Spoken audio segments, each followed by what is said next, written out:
Good morning, church. Thank you for that, handbell choir. Beautiful, beautiful. All right, so I think that we get the idea of excelling at things. I mean, the Guinness Book of World Records is yay thick and constantly evolving. And there seems to be this innate desire in many of us to want to excel at something, to want to be known as good at something. I'm not one of those. I seem to be a jack of all trades. I'm not sure that I excel at anything, but okay. But for some people, it's really an issue. For example, did you know you can get a prize and get your name in the Guinness Book of World Records for spitting a watermelon seed 68 feet 9 1/8 inch? It's pretty good, huh? Or perhaps baking is your thing. You can get in the Guinness Book of World Records by cooking the largest cupcake that weighs 2,594 pounds. That's excelling, right? Or perhaps for those green thumbs in here, and we have a few of them, the largest tomato is 7 pounds, 12 ounces. So for your gardeners this summer, there's your chance to really excel. The point is, I think that people like to show that they're good at something. Maybe perhaps we even more so enjoy to be told we're good at something. And I think that's important because if you look at 2 Corinthians chapter 8, where we are this morning, Paul interrupts the Corinthians kind of in a unique fashion. So we're going to go to 2 Corinthians chapter 8, and he tells them, you're good. You excel. And it's going to be fascinating. So let's go to 2 Corinthians chapter 8. And we're going to be in verse 7, and then in a minute we're going to flip over to chapter 9, so we'll just keep our fingers there. 2 Corinthians 8, verse 7. But since you excel in everything, in faith, in speech, in knowledge, in complete earnestness, and in the love we have kindled in you, see also that you excel in this grace of giving.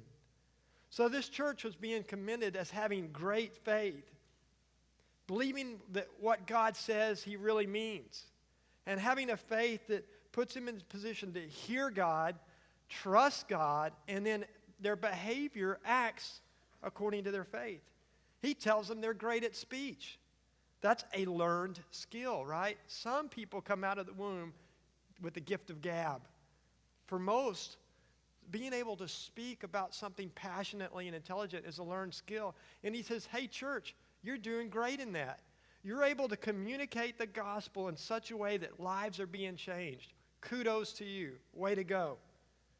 And that was an obstacle that they had overcome and learned and developed. He tells them they excelled in knowledge. I like that one. What we know about the early church is they met every day. Now, we don't like to go to church on Sunday morning, Sunday night, and Wednesday night, right? That's kind of difficult. The early church met every day, if just for a few minutes, to learn, to sit in the colonnade at the temple and learn and listen to the apostles and the disciples tell them about the precepts and the constructs that Jesus had laid out for them to follow. They excelled in that. They were good at it. They were smart. They had studied to show themselves approved, and it didn't happen by accident. He tells them they're great in earnestness. I love this one. For what they lacked in faith, speech, or knowledge, they more than made up for in good old hard work and a sincere heart. They were doing it. They were getting after it with sincere, hard efforts and work. And he said, kudos to you. You excelled in that. And then he tells them they excel in love, learning to see people as Jesus sees them, overcoming the natural prejudice that many of us have about race or differences, cultural differences. There was a lot of blending going on. There were Jews and Gentiles, remember? And then there were different sects within the Jewish community, and there were different countries that they were traveling to. And he says, you're doing great at that. Now, I like that list. Well, you know, we think about that and say, hey, it's good to be commended for faith, speech, knowledge, earnestness, and love. Most of us would take that, right? That sounds pretty good.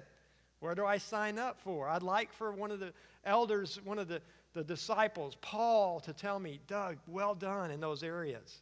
For most of us, that would be good enough. But guess what Paul does? He interrupts them.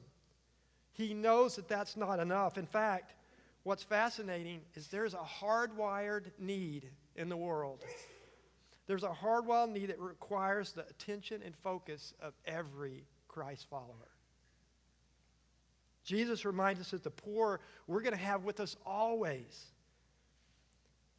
The fact that there's all this need and the people who are not able to have the necessities of life, the food, the nutrition that they need in spite of all the wealth is something I simply don't understand.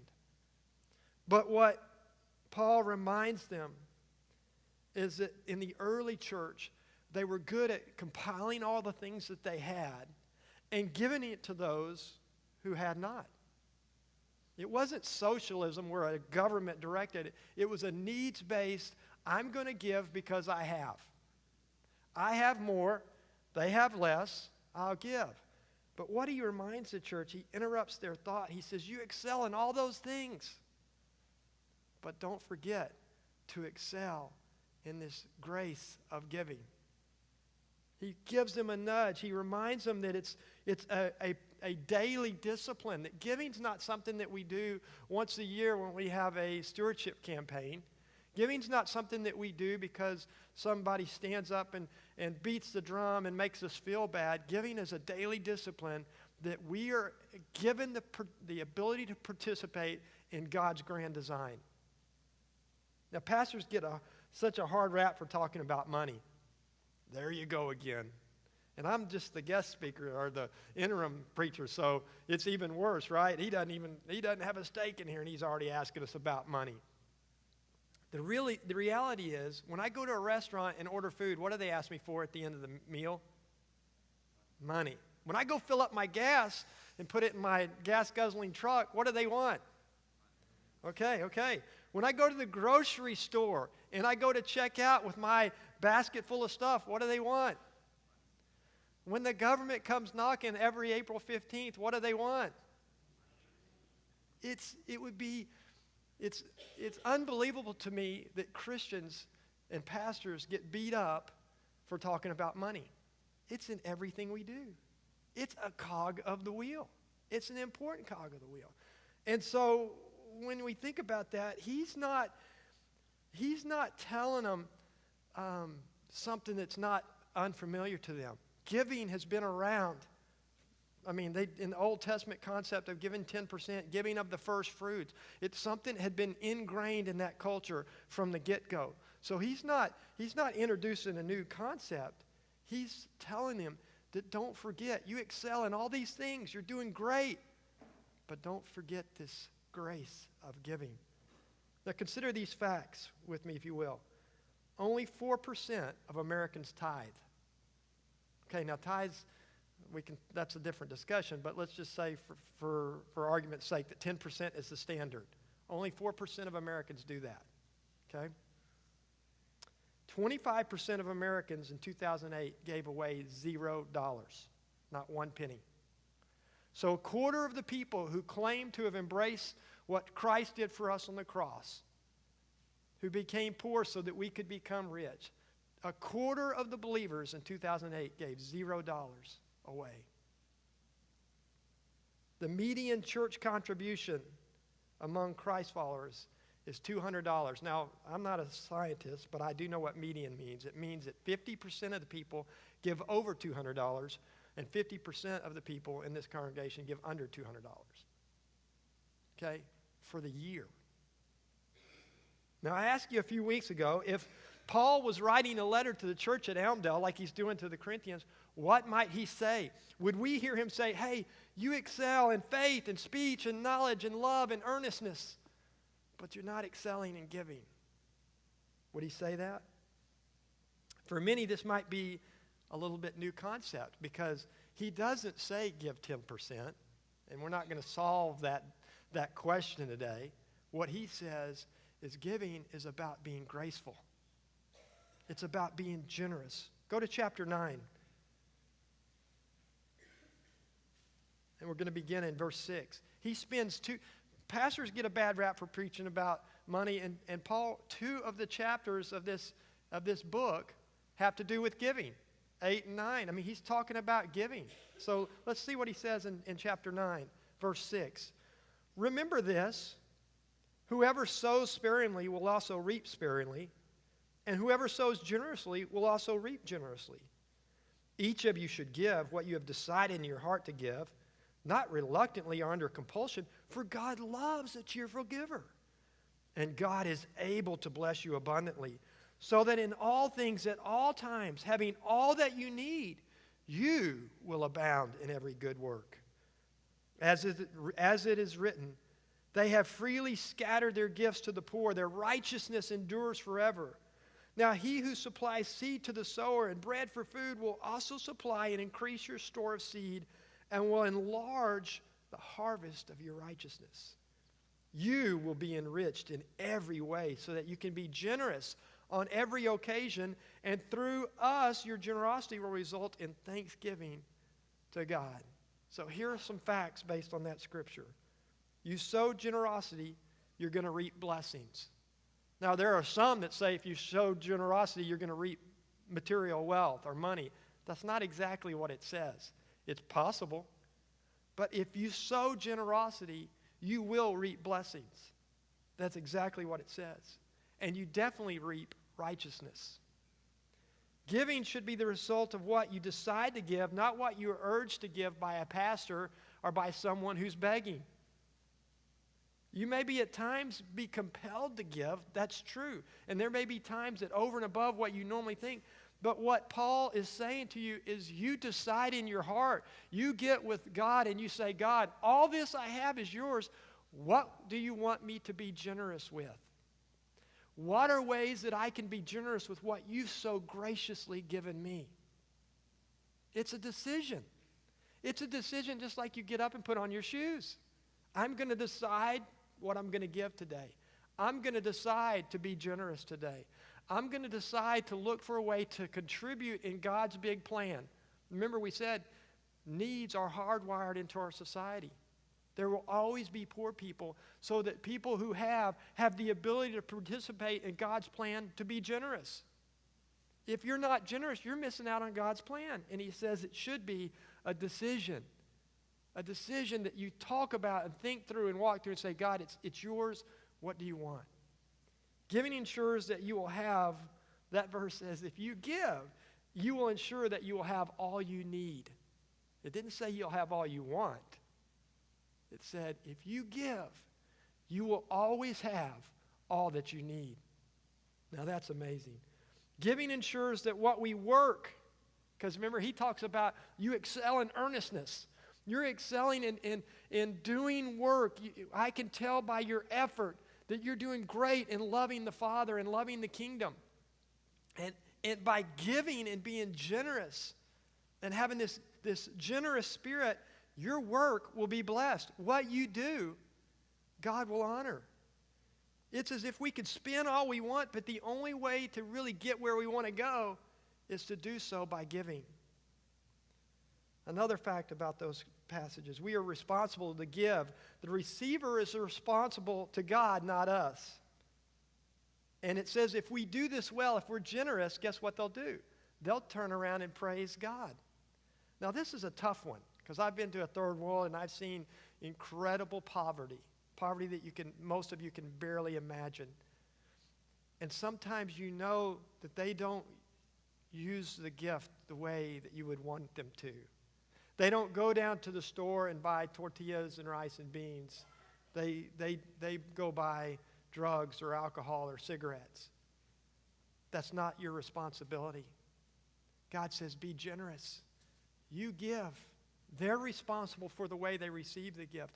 And most people, when they receive a gift, will turn around and praise God. That's what it says right there in verse 10 and 11. So you give. It's your responsibility to give. It's not your responsibility to dictate how the receiver uses it.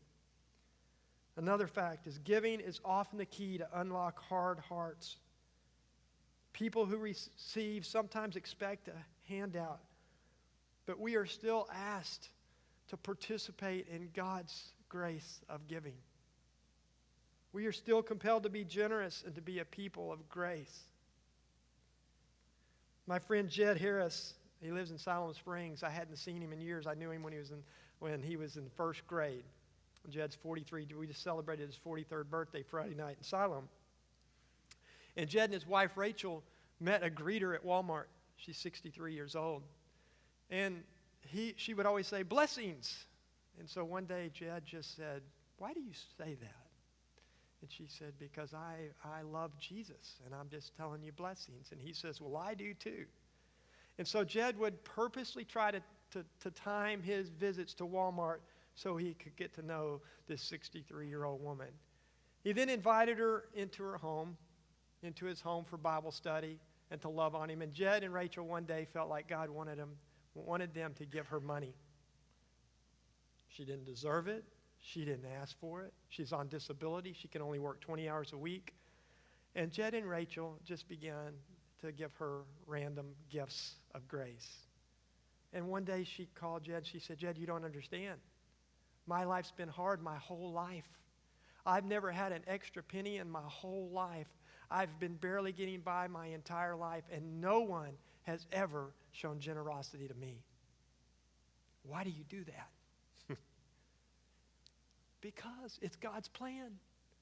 We're invited to participate and be generous because that's God's way for us to demonstrate that what He's given us is really not ours in the first place. And besides, they're there. The poverty, the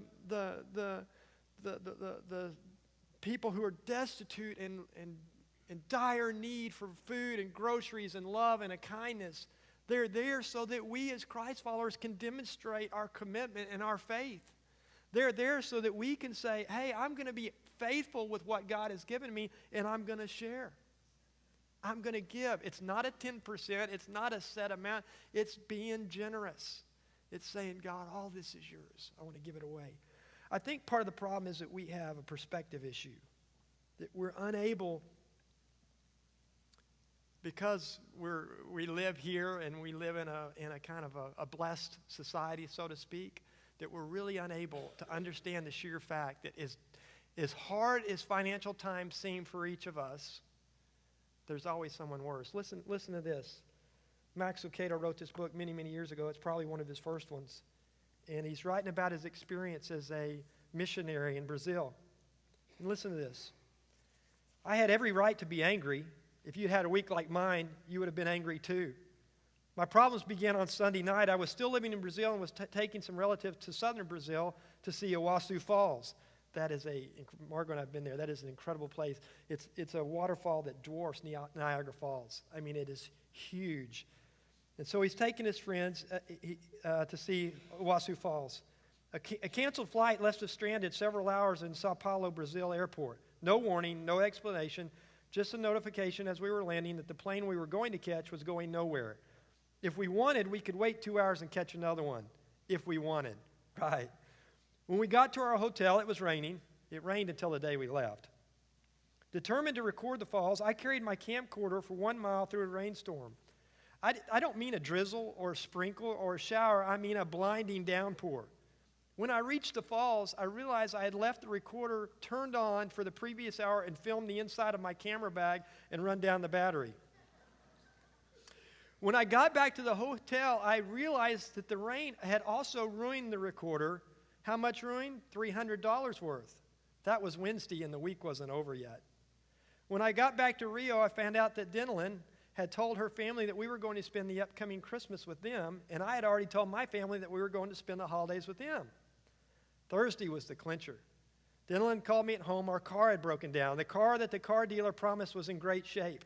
The car that the car dealer promised was worth the extra money. The car that the car dealer had sworn was trouble-free. It broke down downtown again on my day off. I walked to the shopping center. I spoke to no one. No one dared to speak to me. I sat in the car and tried to start it. No luck. When I turned the key in the ignition, all I could hear were the promises of the car dealer and the jingle of the mechanic's cash register. I spent an hour tinkering with the broken down car in a parking lot. Finally, I called the mechanic. The tow truck was busy. Could I wait a few minutes? In Brazil, the word minutes can better be translated years. So I waited, and I waited, and I waited. My children grew up and had children of their own, and I was still waiting. Very true. Finally, as the sun was setting, the truck appeared. Put it in neutral. I was instructed. As I climbed in that car, I thought, might as well try it one more time. I turned the key in the ignition. Guess what? You got it. It started. That should be the good news. It wasn't until I saw the driver of the tow truck in no hurry to leave. He wanted to be paid. For what? I implored. Was it my fault your car started? He replied. It's a good thing I don't know how to say smart aleck in Portuguese. So I paid him for watching me start my car. I immediately drove the car to the mechanic. As I drove, two devils came and perched on my shoulders. The fact that I couldn't see them didn't make them any less real. I could hear them. They spoke the language of the liar. One was anger. If there was anything I wasn't mad at by this point, he took care of that. My list of offenses was long and ugly. The other was self-pity. Boy, did he find a listening ear. Not only had I had a bad week, but he reminded me that I'd been plagued with a bad life, born with the handicap of freckles and red hair, always too slow for track, never elected most likely to succeed, and now a missionary suffering on foreign soil. Anger in one ear, self-pity in the other. If I hadn't seen him, who knows what I would have done. He didn't look like an angel. In fact, he looked anything but an angel. But I know he was, for only angels bring that type of a message. He knocked on my car window. Do you have any spare change, sir? He was at most 9 years old, shirtless, barefooted, dirty, so dirty I couldn't tell if he was wearing shorts or not. His hair was matted. His skin was crusty. I rolled down the window. The voices on my shoulders became silent. What's your name? I asked. Jose. I looked over at the sidewalk. Two other street orphans were walking towards the cars behind me. They were naked except for ragged gym shorts. Are they your brothers? I said. No, just friends. Have you collected much money today? He opened a dirty handful of coins, enough money perhaps for a soft drink. I reached in my wallet and pulled out the equivalent to $1. His eyes brightened. Mine watered. The light changed and the cars behind me honked. As I drove away, I saw him running to tell his friends what he had received. The voices on my shoulders didn't dare say a word, nor did I. The three of us drove in shameful silence. I figured I had said enough and God had heard every word. What if God had responded to my grumblings? What if he'd heeded my complaints? He could have. He could have answered my carelessly mumbled prayers, and he could have chosen to do so, or had he chosen to do so, a prototype of that result had just appeared at my door. Don't want to mess with the airlines? This boy doesn't have that problem. Frustrated with your camcorder? That's one headache this boy doesn't have. He may have to worry about tonight's dinner, but he doesn't have to worry about VCRs. And family? I'm sure this orphan would gladly take one of your families if you're too busy to appreciate them. And cars? Yes, they are a hassle, aren't they? You should try this boy's mode of transportation, bare feet. God sent the boy with his message, and the point the boy made was razor sharp. You cry over spilled champagne. I think the perspective that is lost is that for most in this room, we cry over spilled champagne. God has invited us to be generous with everything we have. And the fact that 25% of Christians in America give $0 is missing the point. So, how are you doing on this grace of giving? If Paul writes you a letter, would he say you're doing well, well done? Does your checkbook look the same today as it did last year and the year before and reflect zero contributions to generous causes? A couple challenges for you. One, take a week off from your coffee. Every time you'd go get a coffee, put the money in a can and give that away. That's one challenge for you. The next one is perhaps you find yourself being one of those that don't tithe at all. And for lack of better places to start, 2 Sundays from now, I'm going to encourage you here at this church. If you don't tithe, if you're not one of those, for 1 week, for that one offering only, give 10% of what you earned for that month, for that day's paycheck. Try it. Just once. I'm not asking you to commit. I'm not asking you to sign on the dotted line. I'm asking you to say, God, I don't understand this. I don't agree with it. I've never done it. I don't want to do it. I think the preacher's begging, but I'm going to do it. Ask God. Test him. Say, God, I want to be generous. And write a check. One check. 10%. And see what God does. Because here's the deal. God is inviting all of us to practice generosity and grace giving. All of us. It's our role. So if you find yourself as one of those who've trusted Christ and asked him to come into your heart, and you've received what he graciously gave to us, 2 Corinthians 8 says, he became poor so that we might become rich. If that's you, but generosity is not one of your calling cards, you have an invitation to excel in that starting today. You have an invitation to excel in faith, in speech, in earnestness, in knowledge, in love, and in giving. Let's stand and pray.